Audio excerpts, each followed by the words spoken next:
Hi friends, ಎಲ್ಲರೂ ಹೇಗಿದ್ದೀರಾ? ಹಾಗೆ ಇವತ್ತಿನ ವಿಡಿಯೋದಲ್ಲಿ ಈ ವಿಷಯ ಏನಿದೆ ಇದನ್ನು ಸುಮಾರು ದಿನದಿಂದ ಹೇಳಬೇಕು ಅಂತ ಅನ್ನಿಸ್ತಾಯಿತ್ತು. ಇದು ಹೇಳಿದ್ರೆ ಸರಿ ಇರುತ್ತಾ, ಸರಿ ಇರಲ್ವಾ ಅಂತ ಹೇಳಿ ಯೋಚನೆ ಮಾಡ್ತಾಯಿದ್ದೆ. ಆ ಲೈಫ್ ಸ್ಟೈಲ್ ಏನಿದೆ ಅಥವಾ ಆ ಜೀವನ ಏನಿದೆ ಅದ್ರ ಬಗ್ಗೆ ನಾವು ಮಾತಾಡಬೇಕು ಅಂದರೆ ಒಂದಷ್ಟು ಬಾರಿ ಯೋಚನೆ ಮಾಡ್ತಾ ಇರ್ತೀವಿ. ಈ ವಿಷಯನ ಹೇಳಿದ್ರೆ ಸರಿ ಇರುತ್ತಾ, ಸರಿ ಇರಲ್ವಾ, ಈ ಥರದ್ದು ಥಿಂಕಿಂಗ್ ಮಾಡ್ತಾ ಇರ್ತೀವಿ.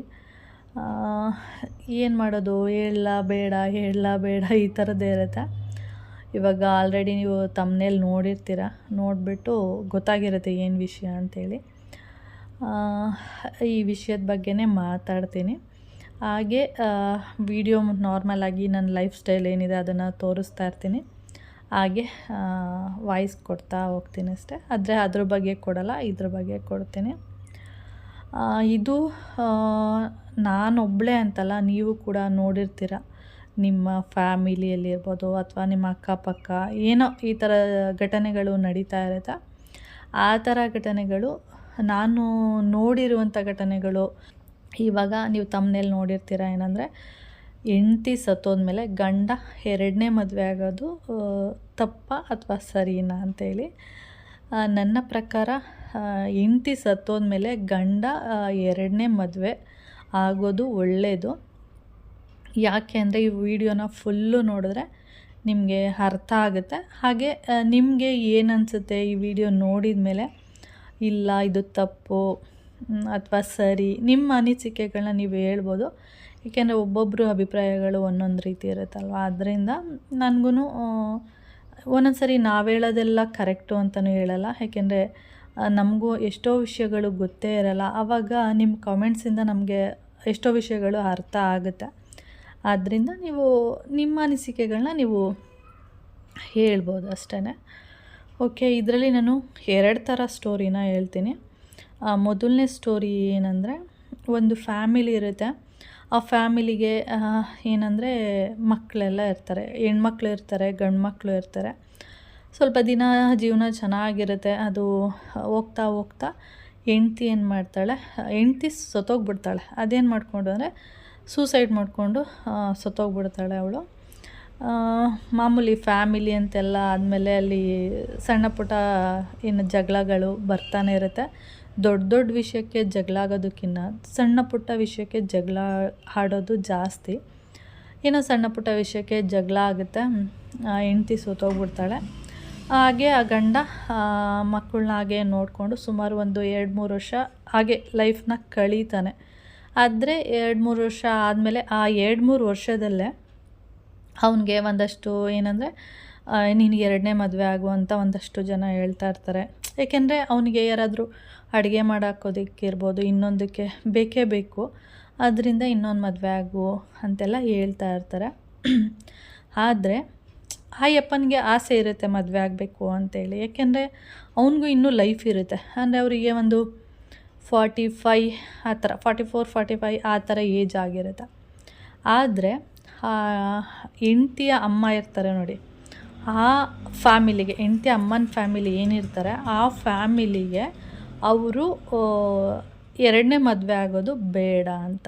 ಯಾಕೆ ಅಂದರೆ, ನನಗೂ ಅವಾಗ ಅನ್ನಿಸ್ತಾಯಿತ್ತು, ಹೌದು. ಯಾಕೆಂದರೆ ನಾವು ಸುಮಾರು ಮೂವಿಗಳನ್ನ ನೋಡ್ತಾ ಇರ್ತೀವಲ್ಲ, ಎರಡನೇ ಮದುವೆ ಆಗಿಬಿಟ್ರೆ ಮಕ್ಕಳನ್ನ ನೋಡ್ಕೊಳ್ಳಲ್ಲ, ಹಿಂಸೆ ಕೊಡ್ತಾರೆ, ಈ ಥರದ್ದೆಲ್ಲ ನಾವು ನೋಡಿ ಮತ್ತು ಆ ಥರದ್ದೇ ಮೂವಿಗಳೆಲ್ಲ ನೋಡಿ ನಾವೇನು ಮಾಡ್ತೀವಿ, ಬೇಡ, ಬರೋಳು ಯಾವ ಥರ ಇರ್ತಾಳೋ ಏನೋ, ಈ ಮಕ್ಕಳನ್ನ ಚೆನ್ನಾಗಿ ನೋಡ್ಕೋತಾಳೋ ಇಲ್ವೋ ಅಂತ ಯೋಚನೆಯಲ್ಲಿ ಅವ್ರಿಗೆ ಎರಡನೇ ಮದುವೆ ಮಾಡೋಕ್ಕೆ ನಾವು ಹಿಂದೆ ಮುಂದೆ ನೋಡ್ತೀವಿ. ಅವರು ಅದೇ ಥರನೇ ನನ್ನ ಮೊಮ್ಮಕ್ಕಳನ್ನ ಚೆನ್ನಾಗಿ ನೋಡ್ಕೋತಾರ ಇವರು, ಅಂದರೆ ಎರಡನೇ ಹೆಂಡ್ತಿಯಾಗಿ ಬರ್ತಾಳಲ್ಲ ಅವಳು ಚೆನ್ನಾಗಿ ನೋಡ್ಕೊಳ್ಳಲ್ವ, ಈ ಥರ ಯೋಚನೆ ಮಾಡಿ ಅವ್ರೇನು ಮಾಡ್ತಾರೆ, ಬೇಡ, ಎರಡನೇ ಮದುವೆ ಬೇಡವೇ ಬೇಡ ಅಂಥೇಳಿ ಯೋಚನೆ ಮಾಡ್ತಾರೆ. ಆವಾಗ ನನಗೂ ಇದೆಲ್ಲ ನೋಡಿ ನನಗೂ ಹೌದಲ್ವ, ಎರಡನೇ ಮದುವೆ ಆಗೋದು ಬೇಡ. ಮತ್ತು ಈ ಮಕ್ಕಳೆಲ್ಲ ಪಾಪ ಸುಮ್ಮನೆ ಅವ್ರು ಏನೇನು ಟಾರ್ಚರ್ ಕೊಡ್ತಾರೋ ಬಂದವರು, ಒಳ್ಳೆಯವರಾಗಿರ್ತಾರೆ ಕೆಟ್ಟವರಾಗಿರ್ತಾರೆ, ಈ ಥರದ್ದು ಯೋಚನೆ ಮಾಡ್ತಾ ನನಗೂ ಅದೇ ಥರ ಅನ್ನಿಸ್ತಾಯಿತ್ತು. ಅದಾದಮೇಲೆ ಹೀಗೆ ಸುಮಾರು 3 ವರ್ಷ ಕಳೆದೋಗುತ್ತೆ. ಆಮೇಲೆ ಅಕ್ಕಪಕ್ಕದವರೆಲ್ಲ ಅವರಿಗೆ ಹೇಳಿ ಮದುವೆ ಮಾಡ್ತಾರೆ. ಅವರಿಗೆ ಎರಡನೇ ಮದುವೆ ಆಗ್ತಾರೆ. ಅವ್ರಿಗೂ ಕೂಡ ಮಕ್ಕಳಾಗುತ್ತೆ. ಆದರೆ ಮೊದಲನೇ ಮಕ್ಕಳಿರ್ತಾರೆ ನೋಡಿ, ಇವಾಗ ನಾನು ಫಸ್ಟ್ ಹೇಳಿದೆ, ಎರಡನೇ ಹೆಂಡ್ತಿ ಬಂದಮೇಲೆ ಮಕ್ಕಳನ್ನ ಹೆಂಗೆ ನೋಡ್ಕೋತಾರೋ ಏನೋ, ಮತ್ತು ಮುಂದೆ ಆಸ್ತಿಯಲ್ಲಿ ಆ ಮಕ್ಕಳಿಗೆ ಅಂದರೆ ಎರಡನೇ ಹೆಂಡ್ತಿಗೆ ಮಗು ಆಗಿಬಿಟ್ರೆ ಈ ಮಗುಗೆ ಸ್ವಲ್ಪ ಆಸ್ತಿ ಪಾಸ್ತಿಯಲ್ಲೆಲ್ಲ ಮೋಸ ಆ ಥರದ್ದೇನಾರು ಆಗ್ಬೋದು ಅಂತೆಲ್ಲ ಯೋಚನೆ ಮಾಡ್ತಿರ್ತಾರೆ. ಆದರೆ ಅಕಸ್ಮಾತ್ ಈ ಥರ ಏನಾದರೂ ಮದುವೆ ಏನಾದರೂ ಎರಡನೇ ಹೆಂಡ್ತಿ ಮೇಲೆ ಮದುವೆ ಮಾಡ್ತೀನಿ ಅಂದರೆ ಎರಡನೇ ಮದುವೆ ಮಾಡ್ತಾರೆ ಅಳಿಯನಿಗೆ ಅಂತ ಏನಾದರೂ ನಿಮಗೆ ವಿಷಯ ಗೊತ್ತಾದಾಗ, ನೀವು ಮೊದಲನೇ ಹೆಂಡ್ತಿ ಮಕ್ಕಳೇನಿದ್ದಾರೆ ಅವರಿಗೆ ಏನು ಆಸ್ತಿ ಬರಬೇಕು, ಮತ್ತು ಏನೋ ಹೆಣ್ಮಕ್ಳಿದ್ರೆ ಅವ್ರಿಗೆ ಮುಂದಕ್ಕೆ ಮದುವೆ ಅದು ಇದು ಖರ್ಚುಗಳೆಲ್ಲ ಇರುತ್ತೆ. ಗಂಡು ಮಕ್ಕಳಾದರೆ ಅವ್ರಿಗೂ ಕೂಡ ಮದುವೆ ಮಾಡಬೇಕು. ಆದರೆ ಫಸ್ಟೇ ನೀವು ಡಿವೈಡ್ ಮಾಡಿಬಿಡ್ಬೇಕು. ಗಂಡು ಮಗನಿಗೆ ಇಷ್ಟು ಆಸ್ತಿ ಮಾಡಬೇಕು ಅಥವಾ ಇಷ್ಟು ಆಸ್ತಿನ ಕೊಟ್ಬಿಡಬೇಕು, ಅವನ ಹೆಸ್ರಿಗೆ ಅಂತ ಮಾಡಿಬಿಡ್ಬೇಕು. ಕೊಟ್ಬಿಡ್ಬೇಕು ಅನ್ನೋದಕ್ಕಿಂತ ಅವನ ಹೆಸ್ರಿಗೆ ಬರೆದ್ಬಿಡ್ಬೇಕು. ಮಕ್ಕಳಿದ್ರೆ ಅವ್ರಿಗೂ ಕೂಡ ಎಷ್ಟು ಮದುವೆ ಖರ್ಚು ಅದು ಇದೆಲ್ಲ ಇರುತ್ತಲ್ಲ, ಅದಕ್ಕೂ ಕೂಡ ಅವಳಿಗೂ ಇಷ್ಟು ಅಂಥೇಳಿ ಅವಳ ಹೆಸ್ರಿಗೆ ಒಂದಷ್ಟು ಆಸ್ತಿನ ಬರೆಸ್ಬಿಟ್ಟು ಆಮೇಲೆ ಅವ್ರಿಗೆ ಎರಡನೇ ಮದುವೆ ಮಾಡಿದ್ರೆ ಇನ್ನು ಉಳಿದಿರೋ ಆಸ್ತಿಯಲ್ಲಿ, ಯಾಕೆಂದ್ರೆ ಅವ್ರಿಗೂ ಎರಡನೇ ಹೆಂಡ್ತಿ ಬರ್ತಾಳಲ್ಲ, ಅವ್ರಿಗೂ ಕೂಡ ಮಗು ಆಗುತ್ತೆ, ಅವ್ರಿಗೂ ಕೂಡ ಏನಾದರೂ ಇರಲೇಬೇಕು, ಅವ್ರಿಗೂ ಏನಾದರೂ ಒಂದಷ್ಟು ಉಳಿಸಿ ಆಮೇಲೆ ನೀವು ಎರಡನೇ ಮದುವೆ ಮಾಡಿದ್ರೆ ಒಳ್ಳೆಯದು. ಈ ಥರದ್ದು ಒಂದು ಸ್ಟೋರಿ ನಡೆದಿದೆ, ಅದಕ್ಕೆ ಹೇಳ್ತಾ ಇದ್ದೀನಿ. ಆಮೇಲೆ ಅವ್ರಿಗೆ 3 ವರ್ಷ ಆದಮೇಲೆ ಮದುವೆ ಆಗುತ್ತೆ. ಮದುವೆ ಆದಮೇಲೆ ಅವ್ರಿಗೂ ಕೂಡ ಮಕ್ಕಳಾಗುತ್ತೆ. ಈಗ ಅವ್ರ ಲೈಫು ಚೆನ್ನಾಗಿದೆ, ಯಾಕೆಂದರೆ ಅವನಿಗೂ ಏನು ಆಸ್ತಿ ಬರೀಬೇಕು ಬರೆದಿದ್ದಾರೆ, ಮಗಳಿಗೂ ಕೂಡ ಏನು ಆಸ್ತಿ ಬರೀಬೇಕು ಅದನ್ನು ಕೂಡ ಬರೆದಿದ್ದಾರೆ. ಈಗ ಇನ್ನು ಎರಡನೇ ಹೆಂಡ್ತಿ ಅವಳಿಗೆ ಮಕ್ಕಳಿದೆ. ಇವಾಗ ಇನ್ನೇನು ಆಸ್ತಿ ಉಳಿದಿದೆ, ಆಸ್ತಿ ಎಲ್ಲ ಎರಡನೇ ಹೆಂಡ್ತಿ ಮಕ್ಕಳಿಗೆ ಅಷ್ಟೇ. ಈ ಥರ ಮಾಡಿದರೆ ಏನು ಪ್ರಾಬ್ಲಮ್ ಇರಲ್ಲ. ಆದರೆ ಏನೇ ಒಂದು ತೊಂದರೆ ಆದ್ರೂ ಆಸ್ತಿ ಇರುತ್ತೆ, ಏನೋ ಒಂದಷ್ಟು ದಿನ ಕಷ್ಟ ಆಗುತ್ತೆ. ಯಾಕೆಂದರೆ ಎರಡನೇ ಹೆಂಡ್ತಿ ಒಳ್ಳೆಯವಳಾಗಿದ್ದರೆ ಓಕೆ, ಕೆಟ್ಟವರಾಗಿದ್ದರೆ ಸ್ವಲ್ಪ ಕಷ್ಟ ಆಗುತ್ತೆ. ಆದರೆ ಆಸ್ತಿ ಎಲ್ಲ ಅವ್ರ ಹೆಸ್ರಿಗೆ ಬರೆದುಬಿಟ್ರೆ ಏನು ಪ್ರಾಬ್ಲಮ್ ಇಲ್ಲ ಅಂತೇಳಿ ಅಷ್ಟೇ. ಈಗ ಅವ್ರ ಲೈಫ್ ಎಷ್ಟು ಚೆನ್ನಾಗಿದೆ. ಯಾಕೆಂದರೆ ಮೊದಲೆಲ್ಲ ಅವರು 3 ವರ್ಷ ಎಷ್ಟು ಕಷ್ಟಪಟ್ಟಿದ್ರು ಅಂದರೆ ಪ್ರತಿದಿನ ಊಟ, ಮೇಯ್ನ್ ಅಂದರೆ ಊಟದ್ದೇ ಯೋಚನೆ ಆಗಿರುತ್ತೆ. 3 ಟೈಮು ಯಾರು ಊಟ ಹಾಕ್ತಾರೆ ಅವರಿಗೆ? ಮಕ್ಕಳು ಚಿಕ್ಕವರು ಇರ್ತಾರೆ ಅಂದ್ಕೊಳ್ಳಿ, ಅವಾಗ ಯಾರು ಊಟ ಹಾಕ್ತಿದ್ರು? ಏನೋ ಒಂದಿನ ಪಾಪ ಅಂತೇಳಿ ಒಂದಿನ ಕರೆದು ಊಟ ಹಾಕ್ಬೋದು, ಅಥವಾ ಫಂಕ್ಷನು ಅಲ್ಲಿ ಇಲ್ಲಿ ಅಂತ ಅಂದ್ರೂ ಏನೋ ಒಂದು ಟೈಮ್ ಹೋಗಿ ಅಲ್ಲಿ ಊಟ ಮಾಡ್ಬೋದು. ಪ್ರತಿದಿನ 3 ವರ್ಷ ಯಾವ ಥರ ಅವರು ಜೀವನ ಮಾಡಿರ್ಬೋದು. ಈಗ ಅವರೇ ಬೇಯಿಸ್ಕೊಂಡು ತಿಂತಾರೆ ಅಂದರೆ ಯಾವ ಥರ ಬೇಯಿಸ್ಕೊಂಡು ತಿನ್ನೋಕ್ಕೆ ಸಾಧ್ಯ? ಇನ್ನು ಅವ್ರಿಗೂ ಬೇರೆ ಕೆಲಸಗಳಿರುತ್ತೆ, ಹೊಲ ಜಮೀನು ಅಥವಾ ಇನ್ನೊಂದೇನೋ ಇರುತ್ತೆ, ಅದನ್ನೇ ಮಾಡ್ತಾರೋ, ಮನೇಲಿ ಅಡುಗೆ ಮಾಡಿಕೊಂಡು ಮಕ್ಕಳು ನೋಡ್ಕೋತಾರೋ, ತುಂಬ ಕಷ್ಟ ಇರುತ್ತೆ. ಇವಾಗ ಅವ್ರಿಗೆ ಮದುವೆ ಆಗಿದೆ, ಚೆನ್ನಾಗಿದೆ ಲೈಫು. ಇದನ್ನು ನಾನು ನೋಡಿದಾಗ ಹೌದಲ್ಲ, ಮದುವೆ ಆದರೆ ಬೆಸ್ಟ್ ಅಂತ ಅನ್ನಿಸ್ತಾಯಿತ್ತು. ಇದು ಒಂದು ಸ್ಟೋರಿ. ಓಕೆ, ಎರಡನೇ ಸ್ಟೋರಿ ಬಂದು ಇದೇ ಥರ ಒಂದು ಫ್ಯಾಮಿಲಿ ಇರುತ್ತೆ. ಫಸ್ಟ್ ಫ್ಯಾಮಿಲಿ ಯಾವ ಥರ ಹೇಳಿದೆ ಅದೇ ಥರ ಇನ್ನೊಂದು ಫ್ಯಾಮಿಲಿ ಇರುತ್ತೆ. ಆ ಫ್ಯಾಮಿಲಿ ಹೇಗೆ ಅಂದರೆ ಗಂಡ ಹೆಂಡ್ತಿ ಅತ್ತೆ ಮಾವ ಪ್ರತಿಯೊಬ್ಬರು ಇರ್ತಾರೆ ಆ ಫ್ಯಾಮಿಲಿಯಲ್ಲಿ. ಅವ್ರಿಗೆ ಹೆಣ್ಮಕ್ಳಿರಲ್ಲ, ಗಂಡು ಮಕ್ಕಳಿರ್ತಾರೆ. ಅವ್ರನ್ನ ಹಾಸ್ಟೆಲಲ್ಲಿ ಓದಿಸ್ತಾ ಇರ್ತಾರೆ. ಆದರೆ ಗಂಡ ಹೆಂಡ್ತಿ ಅತ್ತೆ ಮಾವ ಎಲ್ಲ ಒಟ್ಟಿಗೆ ಇರ್ತಾರೆ, ಮಕ್ಕಳು ಮಾತ್ರ ಹಾಸ್ಟೆಲಲ್ಲಿ ಇರ್ತಾರೆ. ಹೆಂಡ್ತಿಗೆ ಏನಾಗುತ್ತೆ ಅಂದರೆ ಏನೋ ಒಂದು ಕಾಯಿಲೆ ಇರುತ್ತೆ, ಆದರೆ ಅವರು ಆ ಕಾಯಿಲೆಗೆ ಟ್ರೀಟ್ಮೆಂಟ್ ಕೊಡಿಸ್ತಾ ಇರ್ತಾರೆ. ಅಂದರೆ ಅದು ಮಿತಿ ಮೀರಿಬಿಟ್ಟಿರುತ್ತೆ, ಆದ್ರೂ ಟ್ರೀಟ್ಮೆಂಟ್ ಕೊಡಿಸ್ತಾ ಇರ್ತಾರೆ. ಆದರೆ ಅವರಿಗೆ ಪಾಪ ಯಾವ ಥರ ಆಗ್ತಿತ್ತು ಅವರಿಗೆ ಏನು ಅಂತ ಗೊತ್ತಿಲ್ಲ.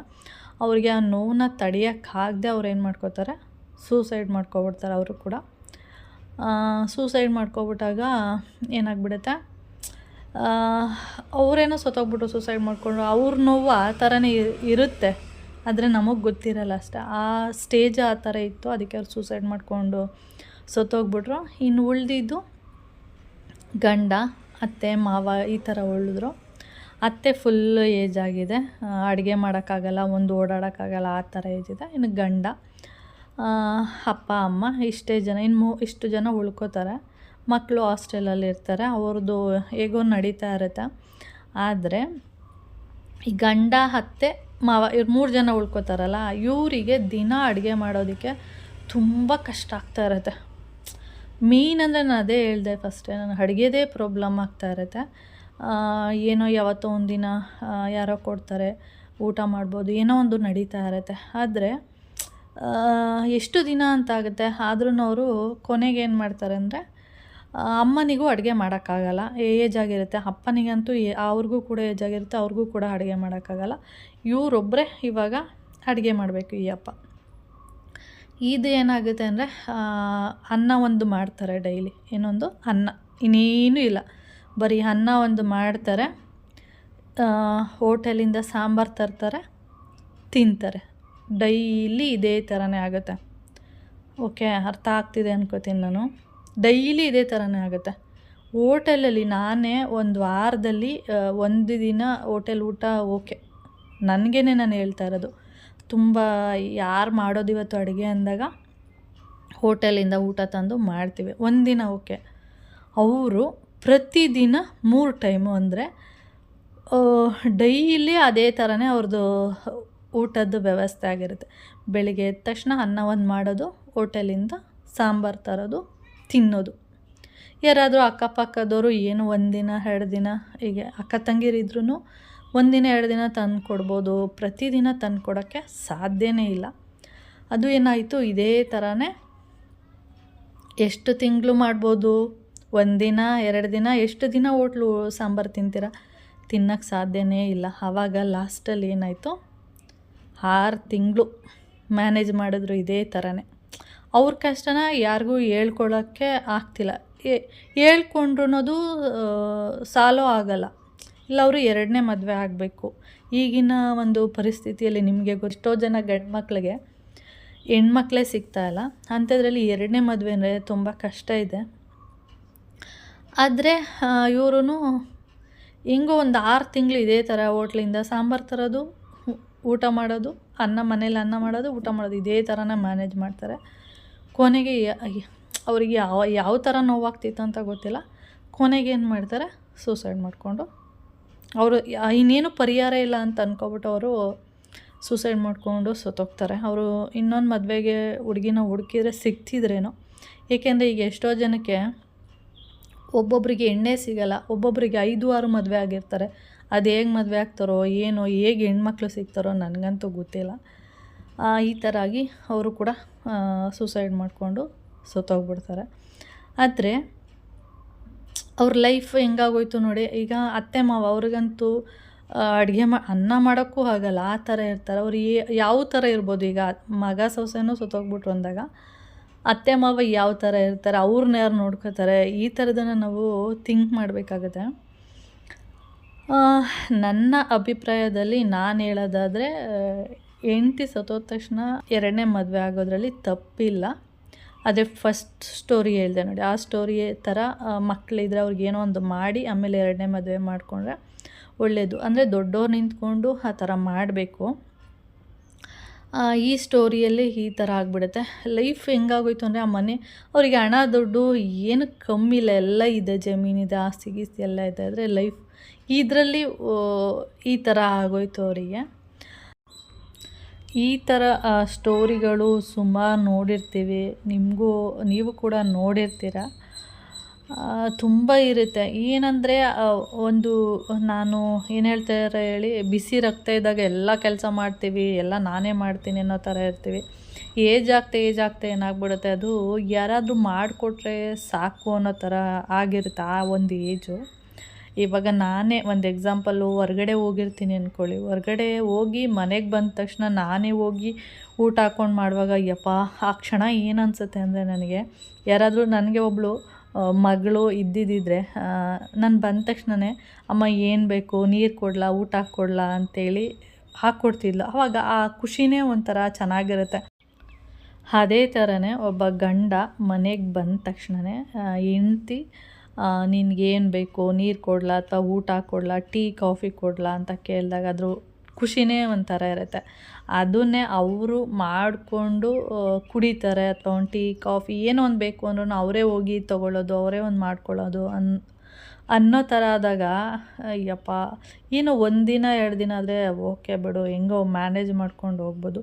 ಇಡೀ ಲೈಫೇ ಅದೇ ಥರನೇ ಆಗ್ಬಿಟ್ಟಾಗ ಹಿಂಗೆ ಅನಿಸುತ್ತೆ ಅಂದರೆ ನಂದು ಒಂದು ಲೈಫ್ ಅನ್ನೋ ಥರ ಅನಿಸ್ಬಿಡುತ್ತೆ. ಈಗ ಆ ಅಪ್ಪನಿಗೆ ಹೆಣ್ಮಕ್ಳು ಇರ್ತಾರೆ, ಗಂಡು ಮಕ್ಕಳು ಇರ್ತಾರೆ ಅಂದ್ಕೊಳ್ಳಿ. ಹೆಣ್ಮಕ್ಳು ಅವ್ರ ಸಂಸಾರನ ನೋಡ್ಕೊತಿರ್ತಾರೆ, ಗಂಡು ಮಕ್ಕಳು ಅವ್ರ ಸಂಸಾರನ ನೋಡ್ಕೊತಿರ್ತಾರೆ. ಉಳ್ಕೊಳ್ಳೋದು ಅಪ್ಪ ಒಬ್ಬನೇ. ಆವಾಗ ಅಪ್ಪನಿಗೆ ಏನು ಬೇಕು ಏನು ಬೇಡ ಅಂತ ಯಾರೂ ಕೇಳೋರಿಲ್ಲ. ಸುಮಾರು ಜನ ಹೇಳ್ತಾ ಇರ್ತಾರೆ, ಅವನಿಗೆ ಯಾಕೆ ಮದುವೆ, ಹೆಣ್ಮಕ್ಳಿದ್ದಾರೆ ಗಂಡು ಮಕ್ಕಳಿದ್ದಾರೆ ಹೆಂಗೋ ನೋಡ್ಕೊತಾರೆ, ಇನ್ನೇನು ಮಗನಿಗೆ ಮದುವೆ ಮಾಡಿಬಿಟ್ರೆ ಸೊಸೆ ಬಂದವಳು ನೋಡ್ಕೊತಾಳೆ ಅಂತ. ಹೆಣ್ಮಕ್ಳು ಅವಾಗವಾಗ ಬಂದು ನೋಡ್ಕೊತಾರೆ, ಇನ್ನೇನು ಹೆಂಗೋ ಏಜ್ ಆಯ್ತಲ್ಲ ಬಿಡು, ಇನ್ನೇನಕ್ಕೆ ಮದುವೆ ಅಂತ ಎಲ್ಲ ಹೇಳ್ತಾರೆ. ಏನಾದರೂ ಮದುವೆ ಏಜ್ ಇದೆ ಅಂದರೆ ಅವರಿಗೆ ಮದುವೆ ಮಾಡೋದು ನನ್ನ ಪ್ರಕಾರ ಬೆಸ್ಟು. ಹೆಣ್ಮಕ್ಳು ಇರ್ತಾರೆ, ಅವರು ಅವ್ರ ಸಂಸಾರನ ನೋಡ್ತಾ ಇರ್ತಾರೆ, ಗಂಡು ಮಕ್ಕಳು ಇರ್ತಾರೆ, ಅವರು ಅವ್ರ ಸಂಸಾರನ ನೋಡ್ತಾರೆ. ಹೆಣ್ಮಕ್ಳು ಎಲ್ಲೋ ಇರ್ತಾರೆ, ಅವರು ಅಲ್ಲಿಂದ ಬಂದು ಅಪ್ಪನ ನೋಡ್ಕೊಳ್ಳಲ್ಲ. ನೋಡ್ಕೊಂಡ್ರು ಒಂದಿನ ನೋಡ್ಕೊಬೋದಷ್ಟೇ. ಹೆಣ್ಮಕ್ಳು ಯಾವಾಗಲೂ ಜೊತೇಲಿರೋಕ್ಕಾಗಲ್ಲ, ಗಂಡು ಮಕ್ಕಳು ಕೂಡ ಜೊತೇಲಿರೋಕ್ಕಾಗಲ್ಲ. ಅವರು ಅವ್ರ ಸಂಸಾರನ ಮಾಡ್ತಾಯಿರ್ತಾರೆ, ಇವ್ರ ಸಂಸಾರನ ಮಾಡ್ತಿರ್ತಾರೆ. ಇನ್ನು ಉಳ್ಕೊಳ್ಳೋದು ಅಪ್ಪ. ಅವ್ರಿಗೂ ಅವ್ರ ಹೆಂಡ್ತಿ ಅಂತ ಇದ್ದಿದ್ದಿದ್ರೆ ಅವರು ಅವ್ರ ಸಂಸಾರನ ಮಾಡ್ಕೊಂಡು ಹೋಗ್ತಿದ್ರು ಅನ್ನೋ ಒಂದು ಇದು ಥಾಟ್ ಅಷ್ಟೇ, ಇನ್ನೇನಿಲ್ಲ. ಈ ವಿಡಿಯೋದಲ್ಲಿ ನಾನು ಸುಮಾರು ನೋಡ್ತಾ ಇರ್ತೀವಲ್ವ ಅಕ್ಕಪಕ್ಕ ರಿಲೇಷನಲ್ಲಿ ಏನು ಲೈಫ್ ನಡೀತಾ ಇರುತ್ತೆ, ಜೀವನ, ಅದೆಲ್ಲ ನೋಡಿದಾಗ ಇದ್ರ ಬಗ್ಗೆ ಒಂದು ವಿಡಿಯೋ ಮಾಡಬೇಕು ಅಂತೇಳಿ ಈ ವಿಡಿಯೋನ ಮಾಡ್ತಾಯಿದ್ದೀನಿ ಅಷ್ಟೇ.